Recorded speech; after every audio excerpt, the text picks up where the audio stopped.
John Denver was one of the most prolific and beloved singer-songwriters of his generation. Throughout his relatively short life, he released over 33 albums and singles that were certified gold and platinum. A regular on television programs throughout the 70s and 80s, he had two hit songs that became synonymous with the states they were written about, both of which are now officially recognized. Those, of course, being Rocky Mountain High, or Colorado, and Take Me Home, Country Roads, about West Virginia. Today we're going to explore the origin of Country Roads, that little funky jam from Georgetown. Okay, now I am going to take you down to the famous Cellor Nightclub, which is now a Starbucks. But a lot of music history happened here, and we can still go inside and see if we can find any of that. The Cellor was a 163-seat music club located at 34th and M Street from 1964 through January 7th, 1982. And the list of performers that passed through here is a mile long.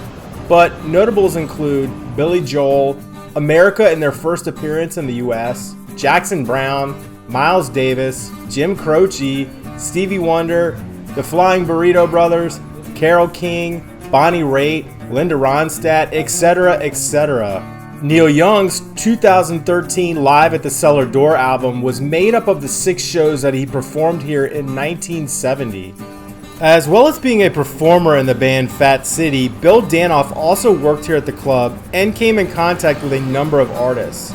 Bill and Taffy had penned an unfinished song about driving along country roads in Bill's home of New England after a drive to Gaithersburg, Maryland to visit Taffy's family.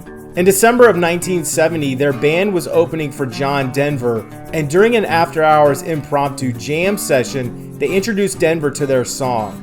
Originally slated to be sold to Johnny Cash, Denver helped to enthusiastically finish it with them, announcing he wanted it for his next album. They performed it at the Cellor to a small crowd, and it was an instant hit. The song appeared on the LP Poems, Prayers, and Promises in the spring of 1971. After a long climb up the charts, it was certified gold later that August.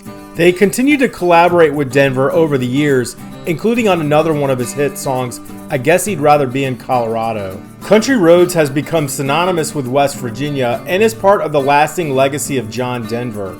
It was also a huge boost to Bill and Taffy's career. According to a retrospective in GQ magazine, Denver took Danoff and Nevert on tour with him, but their own music never really got popular outside of DC, and Danoff worried that they might lose their record contract. He started to imagine a Mamas and the Papas kind of thing with 2 musicians he'd heard around town, Hawaiian-born Margot Chapman and John Carroll, who was only 17, more than a decade younger than the rest.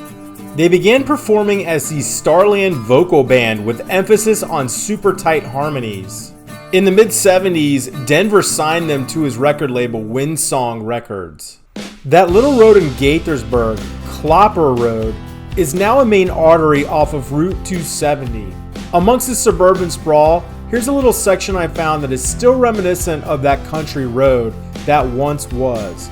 According to a WTOP article, when they got to the Almost Heaven, at first it was going to be Massachusetts because that's where Bill was from. But they didn't like the vibe, so they used West Virginia. They had never been to West Virginia. As for Denver, unlike a lot of artists who discover mainstream success, he never shied away from the songs that made him famous, even up until the plane crash that took his life at the age of 53 in 1997. I hope you enjoyed this little retrospective. Feel free to like, comment, and subscribe to my channel, and I'll see you on the next video.